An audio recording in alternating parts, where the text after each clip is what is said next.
কখনো কখনো আপনার জীবনে এমনও খারাপ সময় আসবে যাতে করে আপনি ভালো মানুষের সাথে মিশতে পারেন।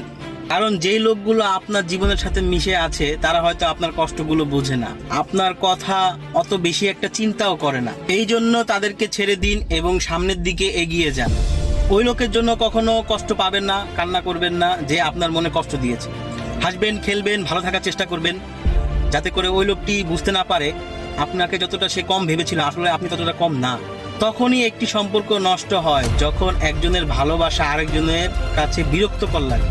যদি আপনার সাথে এমনটা হয়ে থাকে তাহলে আপনি তাকে ছেড়ে দিন এবং সামনের দিকে এগিয়ে যান। কারোর উপর ভরসা করার আগে ভালো করে চিন্তা ভাবনা করে নিন। কারণ চিনি এবং লবণের রং একই হয়, কিন্তু আমাদের জীবনে তার ব্যবহার দুইটারই দুই রকম। বন্ধুরা, যদি আমার কথা আপনাদের কাছে ভালো লেগে থাকে তাহলে লাইক, সাবস্ক্রাইব, কমেন্টস করে ফলো দিয়ে আমার পাশে থাকবেন। আসসালামু আলাইকুম, আল্লাহ হাফেজ।